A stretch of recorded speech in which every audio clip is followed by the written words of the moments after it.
Okay, you're done. All of the hard work is done, and now it's mission accomplished. So what's next? Because with your degree from ITI, you'll have the tools you need to have a better life. And the reason we do this is you. We want to foster your dreams, your plans, and the hope for your future with a quality education. Our tagline is for a better life, so you can actually live the life you've always dreamed of.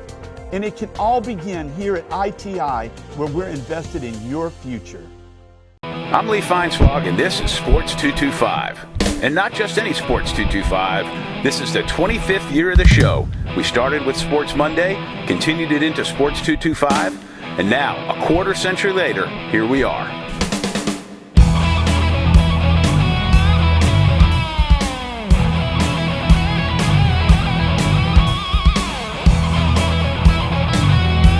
Sports 225 is sponsored by Breck.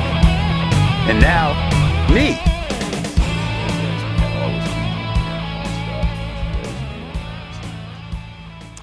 Well, I am so lucky to get to do this show because it's fun. I get to talk to fun, knowledgeable sports people for a while, and it's great. And this week, one of my favorite guys to talk sports with, former LSU basketball coach John Brady, whose resume in basketball is ridiculous, and he also now is the current LSU radio basketball analyst. But a hardcore sports fan from way back. That's true. As a kid growing up in Mississippi, you gobbled it all up, didn't you? Especially LSU sports. Absolutely. Well, I grew up coming to LSU sports. My parents didn't go to college. My mama went to a women's college. And my dad, he never went to college. He joined the Navy and came back and opened up the radio station in Macomb. And so my best friend in Macomb was a guy named Terry Giacone, and his dad played football here. And most kids go to games or college with their parents. I came to LSU with the Giacones every Saturday and watched LSU play football. And I became an LSU fan, and then when Pete Maravich came along, I mean, changed my life. I said, I'm going to be the next Pete Maravich, but that didn't quite happen. So I became a coach. You were lefty. Yeah, I couldn't be Pete. But yeah, I was going to be Sandy Koufax. That didn't work out either.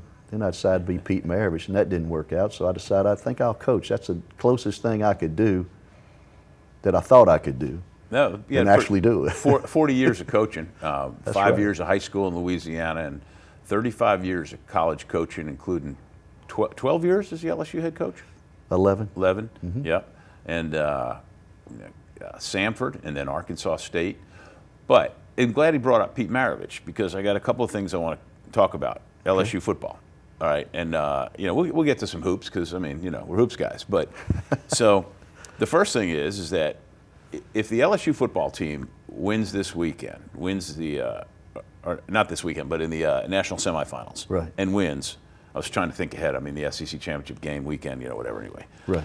You know me well enough to know I'm all over the place. All right, so if LSU wins the national semifinals and then goes to the national championship game and wins, right, I maintain that not just because it's a national championship, this would be the greatest single season in LSU sports for any team in any sport. I can go with that. When I was here, Nick Saban won a national championship in football. Les Miles won a national championship in football. And I've never seen it this good, even when they did what they did. I think that the excitement, and it goes back to, Ed Orgeron is identified as one of our own, and then Burrow's been unbelievable. And the team they just kick ass and take names. Oh, and nobody can stop him, and he's always on point, makes the right play at the right time, the right pass, makes big plays all year long. And when he came out that last home game with Burrow on his back, R-E-A-U-X, I thought that was priceless. Yeah. And what a way to get this crowd rolling, is do something like that they can certainly touch, see, and identify with. I was on the field with my two daughters, and I just thought it was unbelievable. So, Great. Yeah, and I had said, and then I want to quantify the statement about him, that he's having the greatest LSU football season of any individual player in a team that's over 125 years old with some pretty storied athletes. I mean, you got That's right. Pro Football Hall of Famers, College Football Hall of Famers. I mean, this particular season, I don't see how it couldn't be regarded as the best LSU football season ever. Go ahead. I agree. Well, the thing about him is he's gracious, and he's appreciative, and he's thankful for being here. And not just everybody just puts the arms around him because he appreciates the time and what LSU's done for him. And what I hope is he does win the Heisman Trophy. They do win the national championship. He'll go on to hopefully have a great pro career. He's the type of guy that'll give back to LSU in a big way. I believe that because it's meant so much to him, and he's appreciative of the opportunity that LSU gave him to show what he could do. So it's a great story, and I hope it ends like we all want it to end with a national championship and Burrow winning the Heisman Trophy. So when they come to him years later after those big pro contracts, say, Joe, give us enough money, we'll build you a statue. Anyway, that's well, he's going. They don't build those statues for free now. No. So he's the next Billy Cannon here. Yeah. There's no question. No doubt. So where I was going with that, and you mentioned Pete Maravich. Right. I think when I thought about it, is Burrow's single season the greatest single season of any LSU athlete in any sport? And there's been some great record holders in track and field. There's been other people who've had great years, certainly in football, certainly in baseball. But except for Pete Maravich, I think that he would come in second to Pete Maravich. And you came and saw Pete. I got to see him only once play in person, Madison Square Garden in the NIT, but what he did was unparalleled. Well, Maravich, I thought he revitalized basketball outside of Kentucky in the Southeastern Conference. Yep. I mean, he sold out everywhere he went. He didn't have the benefit of all the social media now that even makes it bigger than it actually is. Could you imagine a guy with 44 points a game without the three-point shot, what it would be like in today's world? Oh, it'd be a madhouse. It was a madhouse then. I saw Pete break the record here against Ole Miss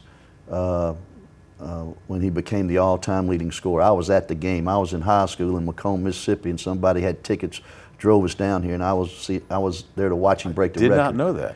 And back in that day, remember they had the 4 shots that would revolve when you take a picture, it'd flash and it'd touch. Yeah, little brownie cameras or whatever they were, Pete missed 4 in a row before he broke the record, and we missed the shot. We took 4 trips down. He shot it 4 times in a row and missed all 4. The 5th trip down, he hit it to break the record. That's when they stopped and lifted him up on the shoulders and took him around the court and all that sort of thing. But you didn't bring out your iPhone for that?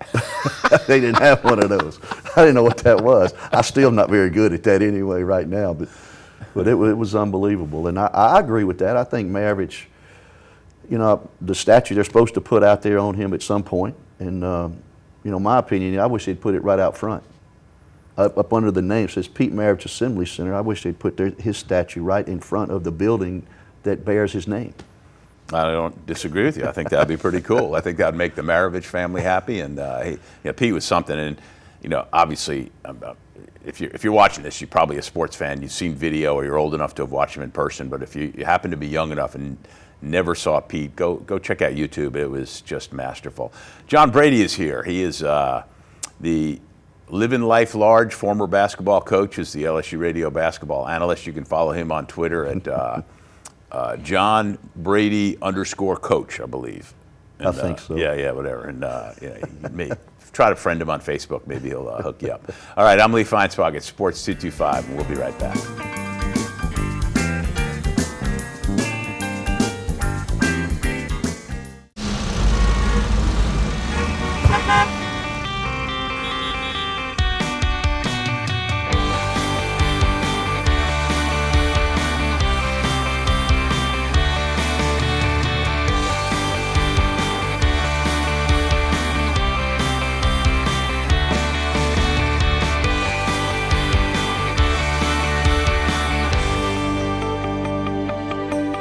Break out of the chaos.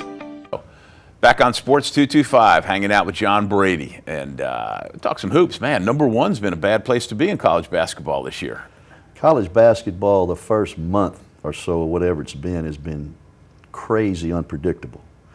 And the thing that I see, not only in the Southeastern Conference, but across the board, with some exceptions, obviously, seems like people are struggling to score the ball. And I think college basketball in general, particularly in the SEC, they lost a lot of quality players and hasn't caught up yet. And I think the whole college basketball scene, particularly in the SEC, where 12 of the top 15 scorers are gone, 12 players got drafted to the NBA, 6 in the first round, 4 new coaches in the SEC, which means those programs weren't as good as they wanted them to be, so they had coaching changes.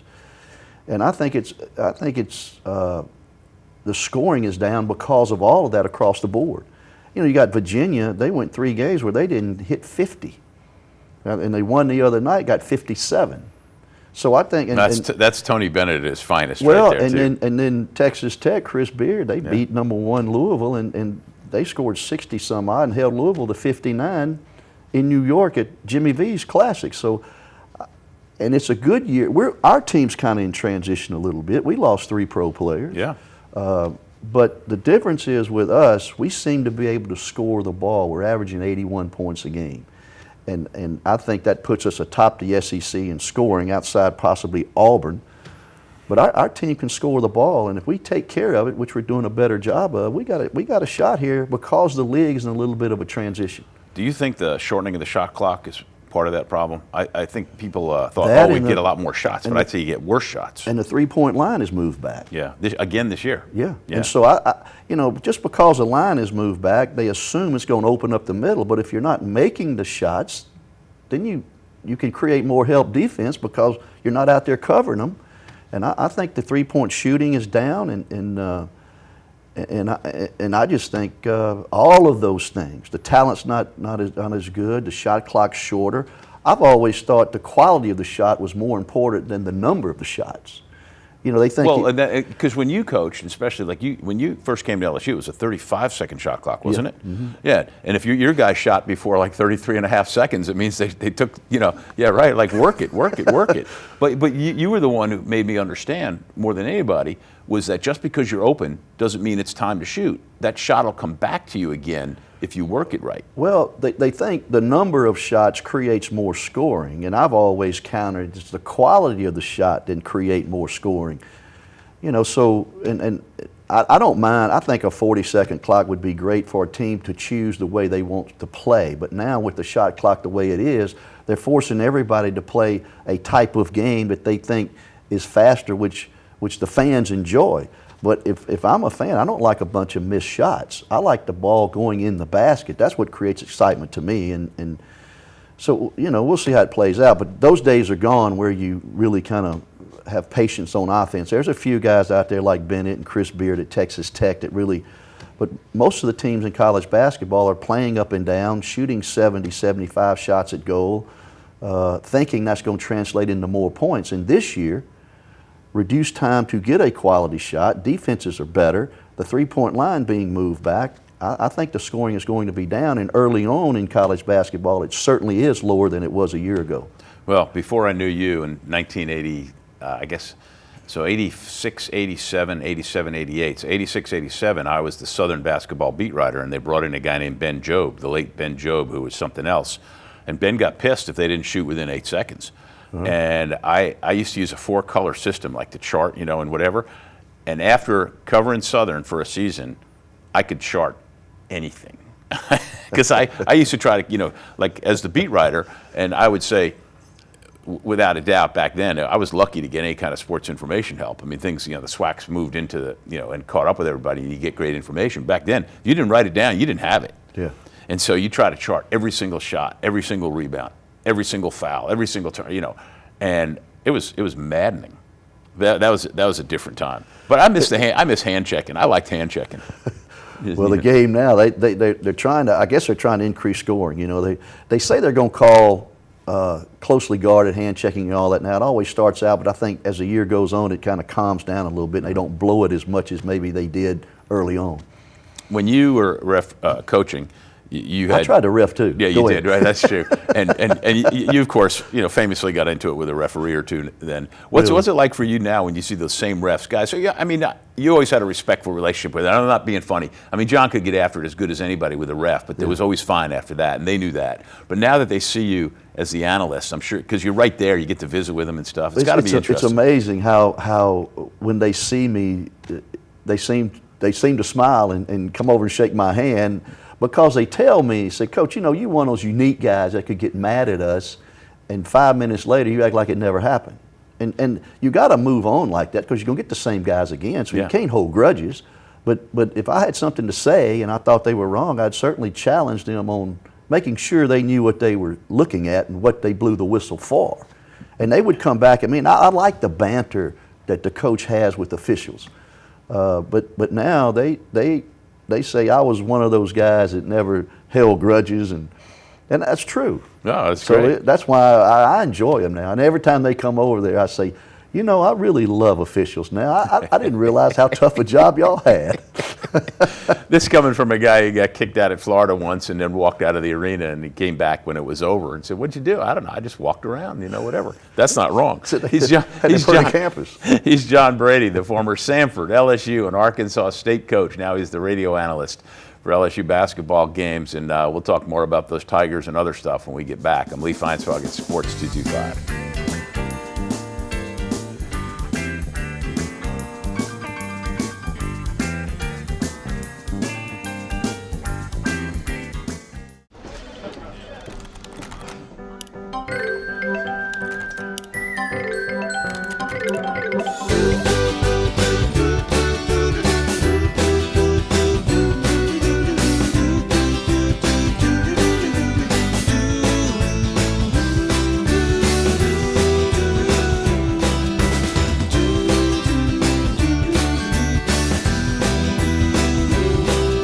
Break out of the routine.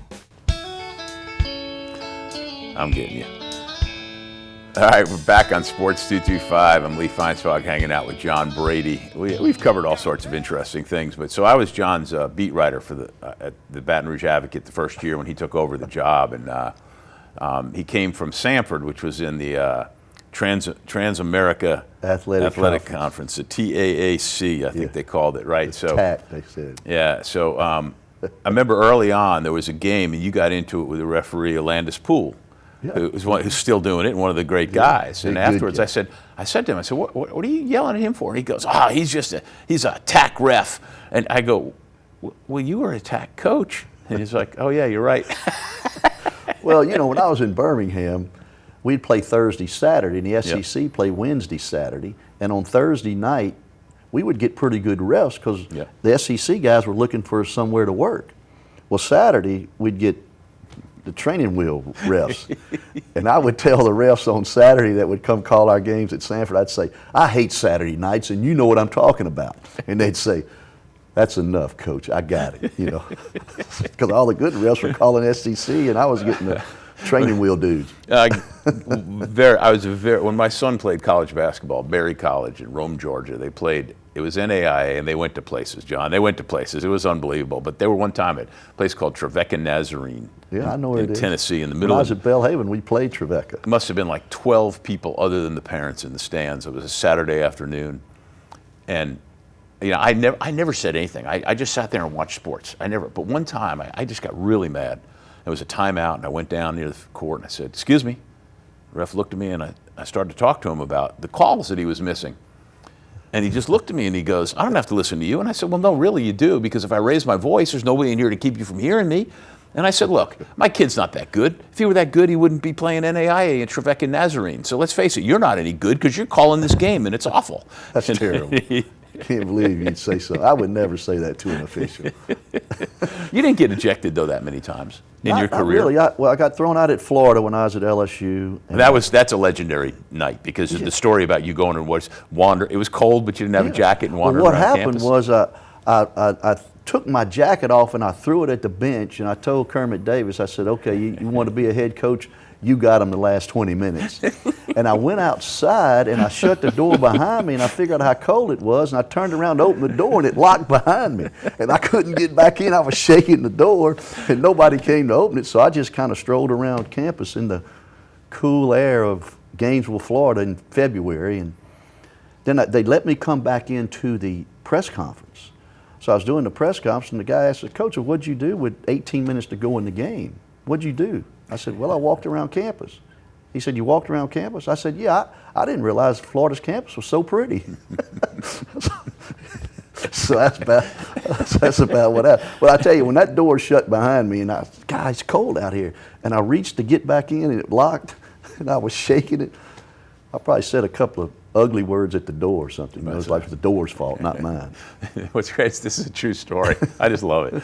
Do you go when you're because you live in New Orleans? Yeah. Do you ever go watch UNO or Tulane just to catch some games? Or I go to UNO. I like the coach. Mark Schlesinger's a friend of mine, and he does a nice job of coaching. And then Ron Hunter, the new coach at Tulane, he was at Georgia State when I was at Arkansas State, and he and I are friends. And I've been by to watch them practice. I went to a couple of his games. I've been to UNO. In fact, Mark Schlesinger and I last night went to a game at Newman, saw Randy Livingston coach, and he was scouting some guys. So I went to the game with him, and I do that from time to time. I enjoy it. I get to, you know, see high school coaches and see games, and kind of gives me something to do when I'm not hanging out with the LSU guys. Yeah, but I've always appreciated that you follow the game intensely, the college game on all levels. Even when you were coaching, you were a guy we could talk to. You would have been a good All-American voter, a good All-SEC voter, a good when you were in the Sun Belt. I'm sure a good Sun Belt voter because you pay attention. Yeah, I do, and I do that. And if I'd have been more accommodating personality, maybe they'd have appointed me to some of those things. But I never made the cut for those type of things. You know, they like those hospitable coaches, and I was a little edgy, so they kept me away from committees and that sort of thing. Probably a good idea. All right, I'm going to cut this segment off because we don't have that much time left, but I want you to talk a little bit about this current LSU team when we get back. Love to. All right, he's John Brady. You can follow him on Twitter at JohnBrady_coach. And you can see music fan, travel guy, pictures. He's got two beautiful daughters who are outshining him like unbelievable. And I like that. Yeah, how you're one kid, fashion to the max. It's great. All right, I'm Lee Feinswag at Sports 225.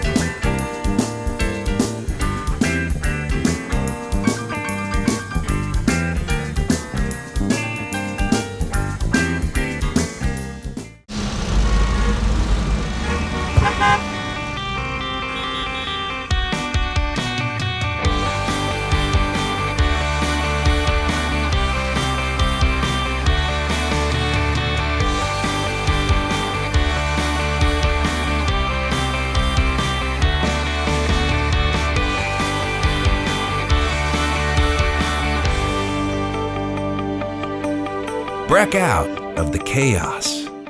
Coming down the home stretch of another Sports 225. It goes fast when you're having fun. Go to sports225.com for all the show listings of when we're on Cox 4, which is your view, and CST, and to see archived old shows. John Brady's here. He is the former Samford, LSU, Arkansas State basketball coach who is now the LSU basketball radio analyst. They're 7-2, different team than last year because, like you pointed out, three guys are playing pro and making a whole lot of money. Big switch, Javonte Smart playing point guard. It's not an easy move going from being a shooting guard and a driving guy to running the point. Exactly right. The last three games he's gotten better on his assist-to-turnover ratio. You know, the first 3 or 4 games he struggled there, but it's a new position for him. He's used to scoring the ball. He was like that in high school. But now he's learning how to distribute and score from time to time, and I think the last 3 games has been his best in terms of involving others and also being able to score a little bit himself. But the 2 players to me on that team that improved the most, and when I see players improve from one year to the next, I got to credit coaching, teaching, and instruction, and Coach Wade and his staff has done a good job with Darius Days, obviously, and Emmett Williams. Those 2, we know Skylar Mays, but Darius Days and Emmett Williams have certainly improved and expanded their ability to score the ball, which they had to. We're not as deep as we were a year ago, but Trendon Wofford, the freshman, and Charles Manning, a junior college player, those are 2 guys that have really helped our team. So Marvin Taylor's supposed to come back and play a little bit next week against East Tennessee State on Wednesday. And when they get that collection of 8 players, it'll be a nice rotation for Coach Wade to have. And he's done a nice job in substituting. And these guys are going to have to play more minutes than they did a year ago, defend well without fouling so they can stay on the floor. But I like this team. Our ability to score the ball is as good as anybody in the SEC, and as we've cut down on our turnovers, we're rebounding opponents by 8. We're shooting 51% from the floor. We're taking better care of the ball, and this team has improved after the first 7 or 8 games. So I think we're going to be fine in the SEC because we mentioned earlier it's kind of in a transition period, and I think that's good for where we are right now. I think Emmett Williams has a chance to be a great college basketball player, given the I opportunity. think he's Dennis Rodman that can score a little bit better. He's that tenacious defensively. He's that tenacious from a rebounding standpoint, particularly on the offensive glass. Good deal. All right, you know I love talking to you. It's a great half hour. I love telling stories and laughing about things that I remember from years ago with you. Listen to John on the broadcast of LSU basketball on the LSU Sports Network. And thank you for watching. Thank you for coming. And we'll do this again sometime in the middle of the season. Always love being here. All right. Thanks for watching Sports 225. That was great. We got it. Perfect time. At carnival time by Baton Rouge Bay, that's the site of my story. At Spanish Town Mardi Gras, things can get blurry. See the mowers marching